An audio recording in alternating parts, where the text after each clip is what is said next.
A quiet strip mall, a lone clerk, a single customer walking in off the interstate. Seconds later, a gunshot. In the spring of 1992, someone used Interstate 70 like a hunting trail, drifting from state to state, stepping into small specialty shops, and executing store clerks with a single shot to the back of the head. Then he walked back out into daylight and vanished into traffic. He killed at least 6 people in under a month. He's suspected in several more. And more than 30 years later, the I-70 killer has never been named, never been charged, and may very well still be alive. This is the story of that month-long rampage, the theories that surround it, and what most likely happened. Do you want to bring bad things with you wherever you go? Our episodes are now available as a podcast. Look us up on your favorite podcast app and listen to the most truth-seeking true crime podcast out there.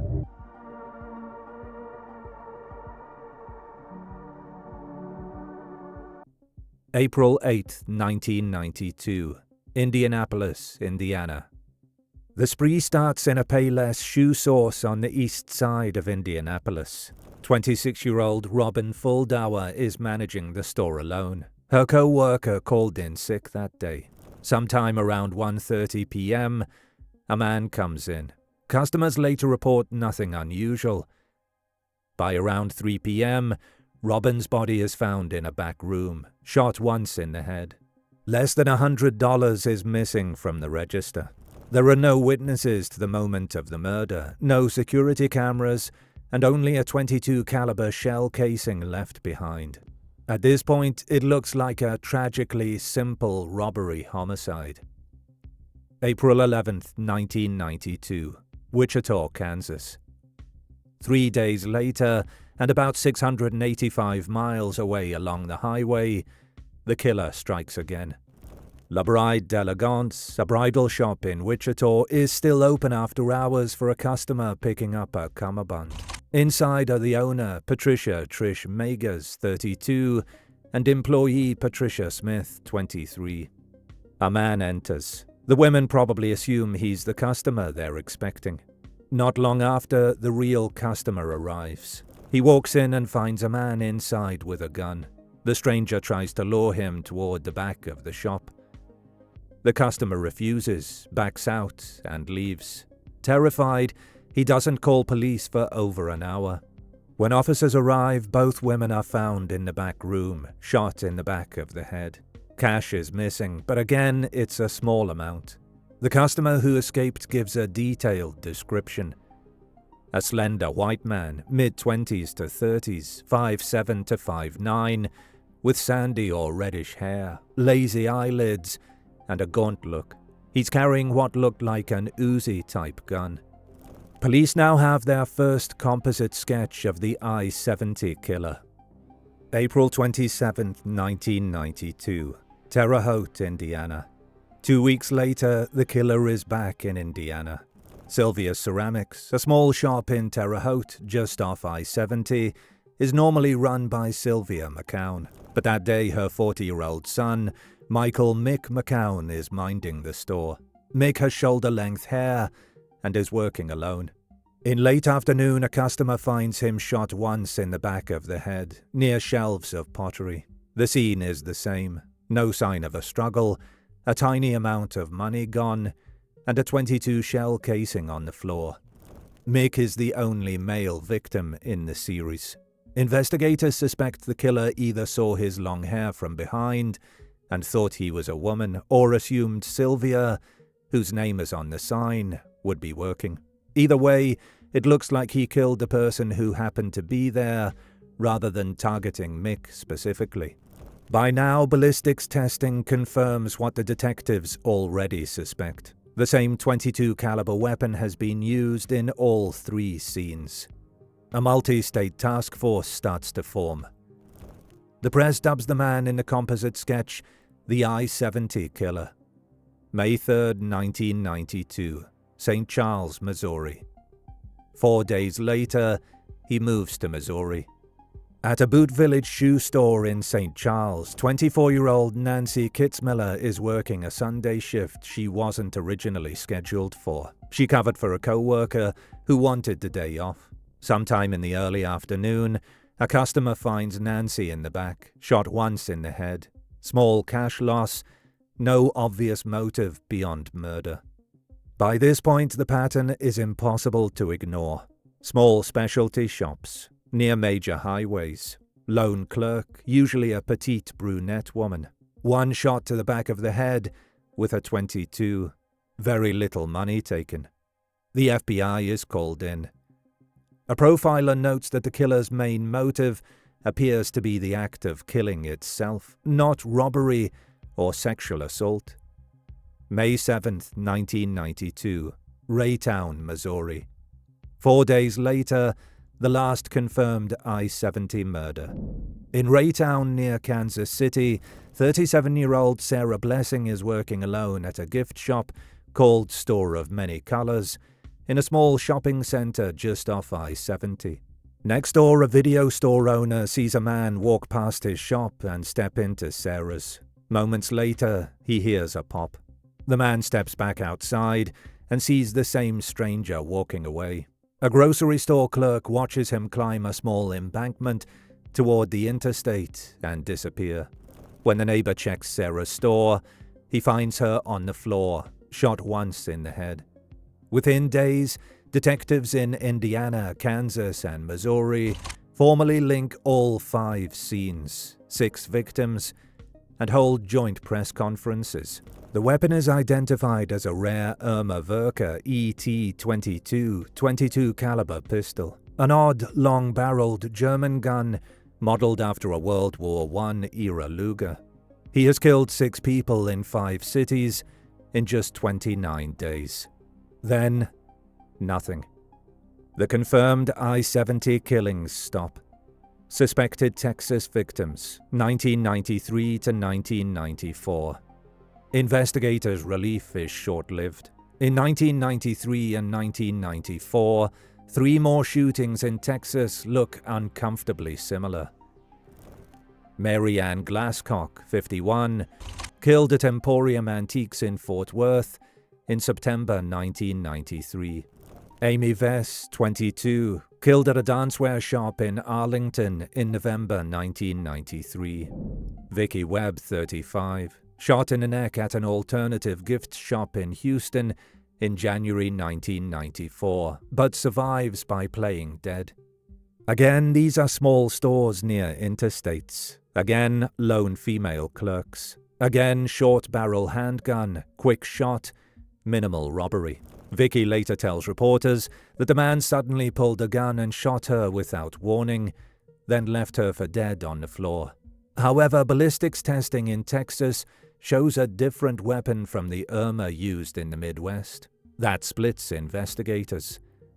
Some think the original killer simply changed guns after police publicly announced they were looking for an ET-22. Others think these are copycats or a completely separate serial offender.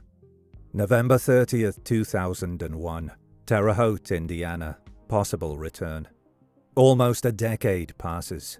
On a Thursday evening in Terre Haute, just a few blocks from Sylvia's, 31-year-old Billy Brossman is working at the 7th and 70 liquor store. A man walks in, grabs a beer, pulls a handgun, robs the register, then marches Billy to a back room and shoots him in the back of the head.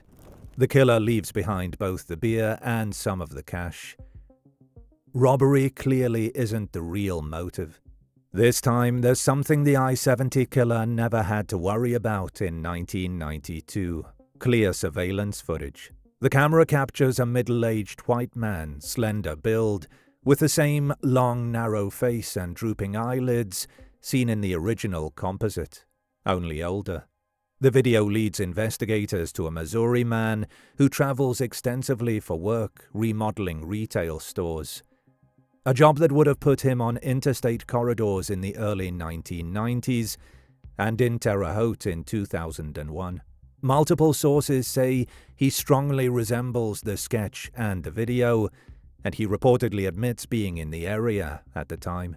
He gives a DNA sample, but there's a catch. The 1992 scenes produced no usable DNA, and the 2001 case doesn't provide a clean match that can definitively tie him to the I-70 murders. Prosecutors declined to charge him, and his name has never been made public. Even so, task force detectives have called him their #1 lead. 2021 to 2024. Fresh eyes on a cold case. In 2021, St. Charles Police release age-progressed sketches of the I-70 suspect. One is a clean-shaven older man, one with a beard, both built off the original 1992 composite.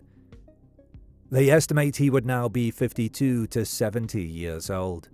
Detectives from all 4 states, Indiana, Missouri, Kansas, and Texas, meet regularly with federal agents to retest evidence with newer DNA techniques and to reevaluate the links between the 1992 murders, the Texas cases, and the 2001 Braverman homicide. The case is still very much active.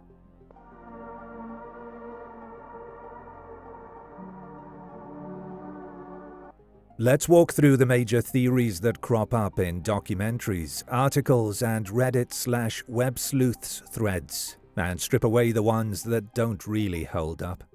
Theory number 1. It was a known serial killer. Baumeister, I-65 killer, etc.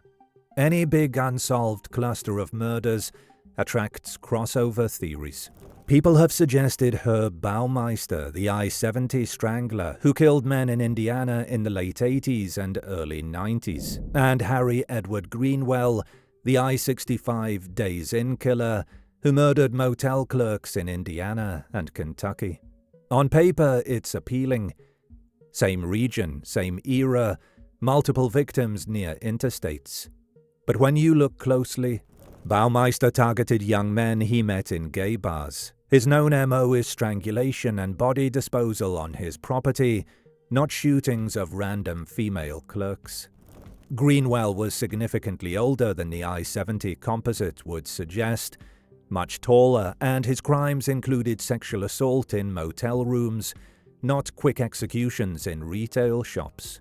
Both men have clearly documented victim pools, and police in the I-70 jurisdictions have publicly said they ruled them out via physical mismatches and MO differences. So it was actually Baumeister/Greenwell is a neat narrative, but investigators and the evidence don't back it. This theory is very unlikely. Theory number 2. He died, got locked up or otherwise disappeared after 1992. Another common idea. The spree stops in May 1992 because something happened to the killer. Maybe he died in a crash, decided to end it, or was jailed for something else and never free again. Detectives themselves floated exactly these possibilities in early coverage. The problems? There are plausible continuation cases. 3 Texas shootings, 2 fatal, 1 survivor, in 1993 to 94, and a 2001 Terre Haute murder of Billy Braverman. All look strikingly similar in target choice and attack style. For decades, no mid-90s inmate or deceased male in the region popped as a match to the physical description and travel pattern when police checked. Could he have died and we just never connected the dots? Sure, but once you factor in the later lookalike crimes, he died in 92 stops being the simplest explanation. This theory might explain the end of the confirmed spree, but it doesn't fit the broader timeline very well. Theory number 3. The Texas cases and the 2001 murder are copycats. Some Texas investigators have pushed back on linking their cases, pointing out that the bullets and casings do not match the rare ET-22 pistol used in 1992. Different gun, different state, year-long gap. So maybe a separate killer inspired by the I-70 coverage. There are reasons to take that seriously. Once the ET-22 was publicly named, a copycat could easily mimic lone clerk, small store, quick shot, while using their own weapon. Mary Ann Glasscock is older than the original cluster of victims, nudging the victimology a bit. For this theory to be fully true, you'd need one killer in 1992, then possibly another for Texas in 1993 to 94, then perhaps yet another in Terre Haute in 2001. All independently choosing very similar targets and attack style along major highways. That's not impossible, but it asks you to believe in multiple unrelated killers behaving almost identically, while the original I-70 offender just vanishes. Investigators themselves are split on this, especially for Texas. Some say 50-50. So, copycats could explain some of the extra cases, but as a full explanation, it starts to overcomplicate things. Theory number 4. An unidentified traveling worker who blended into ordinary life. The theory that makes the most sense to both law enforcement and many online sleuths is simpler. The I-70 killer was an otherwise ordinary-seeming man whose job had him traveling interstate. Think traveling salesman, trucker, or retail remodeler who murdered opportunistically while on the road, then went back to a normal life. This fits the known facts. The crime scenes line up neatly with interstate routes, I-70 and I-35, and later I-20, I-30, and I-69 in Texas. The timing: weekday, afternoons, early evenings, quick in and out attacks. Fits someone squeezing murders in around a work schedule. He left almost no forensic trace, and to this day has never pinged in CODIS or fingerprint databases, suggesting no prior record. The 2001 Brosman footage and the Missouri #1 person of interest show that such a man exists. A retail remodeler constantly on the road who looks like the composite and was in Terre Haute when Brosman was killed. He doesn't need to be Baumeister-level notorious. He just needs to be a guy you'd never think twice about if you saw him in a motel breakfast room. This is the theory that the task force implicitly leans toward, and it's the one we'll build on in what most likely happened.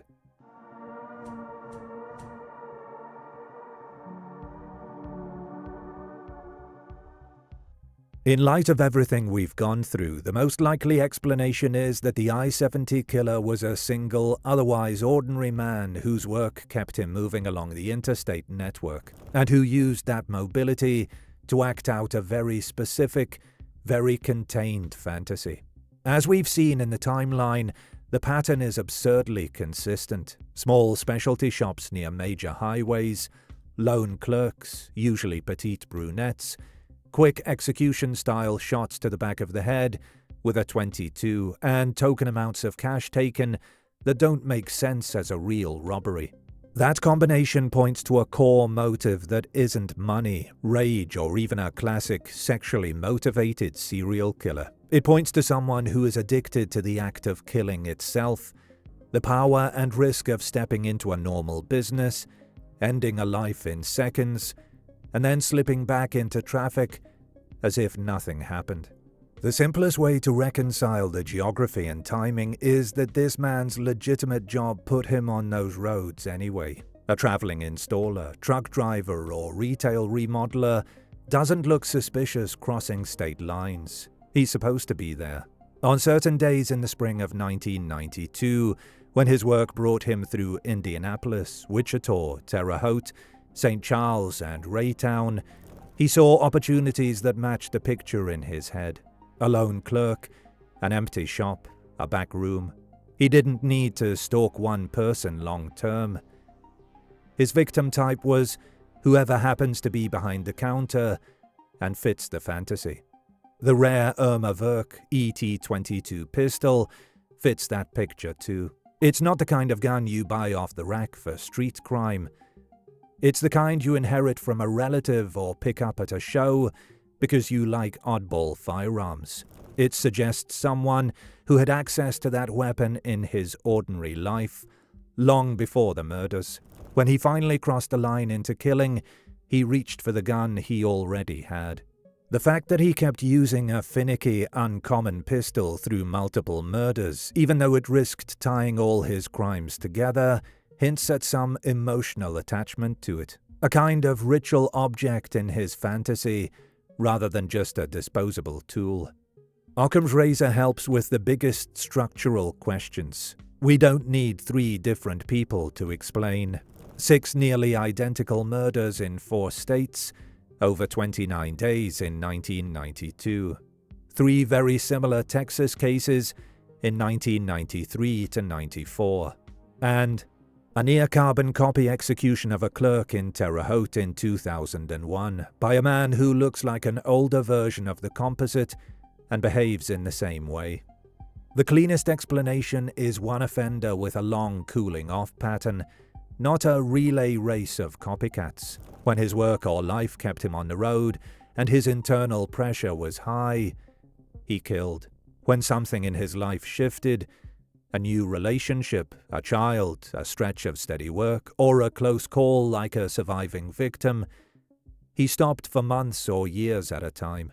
That fits known serial offender behavior far better than the idea that he died or went to prison just as the killings paused, only for a different twin killer to pop up with the same MO. It also lines up disturbingly well with the man detectives have quietly focused on since the early 2000s, a Missouri-based worker who traveled extensively to remodel retail stores, who can be placed in the right cities at the right times, and who appears on the 2001 liquor store video looking like a middle-aged version of the 1992 sketch. There's no courtroom-quality proof connecting him to the earlier scenes, no usable DNA from 1992, no fingerprints that match, which is why he's never been charged. But if you strip the case down to opportunity, movement, appearance, work pattern, and behavior, he sits at the center of the Venn diagram, while other theories peel away. So what most likely happened is this. In 1992, a man in his late 20s or early 30s, traveling for work, decided to act on a long-standing fantasy. He discovered how easy it was to walk into the kinds of places we barely notice: shoe stores, ceramic shops, gift shops, and in under a minute, turn them into murder scenes. Each successful attack reinforced the belief that he was smarter than investigators and invisible to the world. When media and police pressure peaked and his travel pattern changed, he pulled the fantasy back inside and lived like everyone else for a while. But the underlying compulsion never really went away, and we see it flicker back to life in later suspected attacks. He wasn't caught, not because he was supernatural, but because he was boring on paper. No prior serious record, a normal job, a car that looked like every other car on the interstate. He left almost no biological evidence, hid locations with poor security, and moved on before anyone knew what had happened. That combination, ordinary outward life plus disciplined, low forensic crime, is exactly what allows a small number of serial offenders to stay unidentified for decades. The uncomfortable coda is that he may still be alive. Based on the age estimates from 1992, he would now be in his late 50s to early 70s. If he is the man in that 2001 video, he knows the investigation has brushed close to his real identity. He also knows that the only thing that has truly protected him since 1992 is the lack of a single hard link. One usable DNA profile, one gun recovered, one witness who finally connects the quiet co-worker who was always on the road with the face in those age-progressed sketches. That's why the case isn't considered cold in the sense of forgotten. Modern forensic tools, touch DNA, genetic genealogy, enhanced video, better data sharing between states, are all pressure points. The method of elimination that already narrowed things down to a specific type of offender and a handful of prime suspects can be finished off by one technological breakthrough or one person deciding, after all these years, to pick up the phone. Until that happens, the most honest thing we can say is that the I-70 killer was probably never a household name, never the monster in the headlines people like to imagine. He was almost certainly an unremarkable man with a job and a car, who turned the anonymity of the interstate into a weapon. And the net around him is tighter now than it's ever been, even if, for the moment, his name still isn't public.